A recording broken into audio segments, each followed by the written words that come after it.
Thank you, ladies and gentlemen. It is indeed a pleasure and an honour to share this time with you.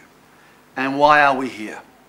Shine's mission is simple and clear: to acknowledge choice and to celebrate choice, the power of choice, the power we have to make a difference, and the power of possibility itself.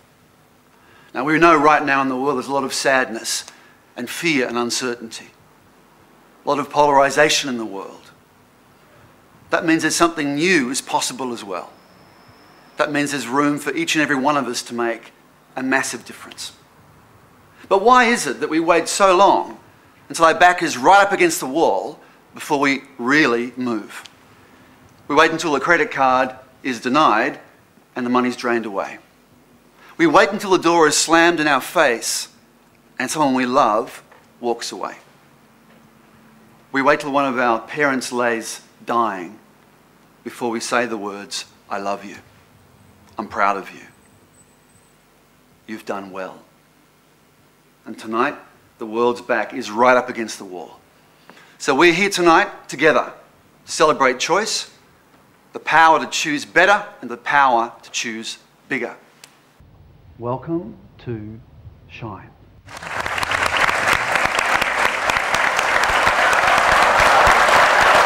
His third album is about to be released on Sony Music. He has made a massive contribution across Australia and indeed around the world.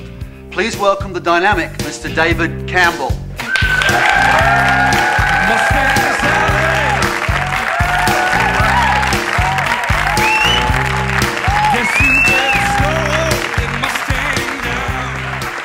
I went to your website the other day, which is very impressive, by the way.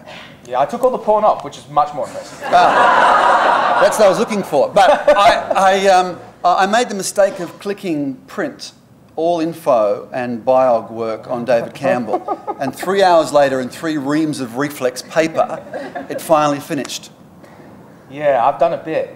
You're living a big life. Yeah. Carnegie Hall. Your own show at Rainbow and Stars, Radio City. Started in Hamish, a producer in London. Played the role of Gene in Sondheim Saturday Night. Played Lieutenant Cable in the 50th anniversary of South Pacific in New York City. Wouldn't it have been easy to stay in Adelaide? I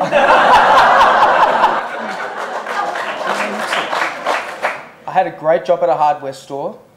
I could have still been living at home. Mum did the laundry. I think you're right. Thank you. I want to find out something that you said to me a while ago which really affected me. And you talked about a deception within your family. Can you tell us about that? I was told when I was about 10 or 11 that my father was Darryl Braithwaite. And that was a lie. That was a dirty... No, I was told that my father was Jimmy Barnes. And then I found out that the woman who I thought was my sister was my mother, and the woman I thought my mother was my grandmother. When you found out, how did that play out in your life? Like, how did you see it affecting your life? What areas? That not everyone gets along. My family in Adelaide don't have money.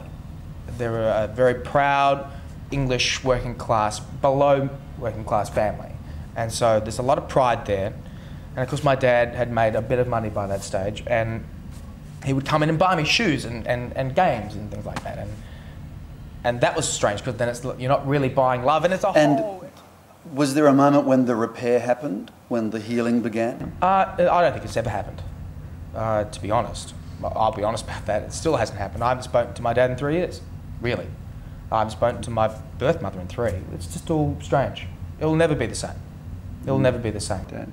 I love watching, we've done a play together, you and I. We had a lot of fun doing that play. I love watching you perform because you wear your soul so close to the surface when you do. And Joni Mitchell said something that, she said artists are the canaries that they take into the mines. They're the first ones that react to what's actually going on. And when you perform, you bring that to the stage. And I want to thank you for that as an audience member. Thank the amazing David Campbell. After the break, we are going to meet a man who turned his back on his family and gave up a life to follow his truth after the break.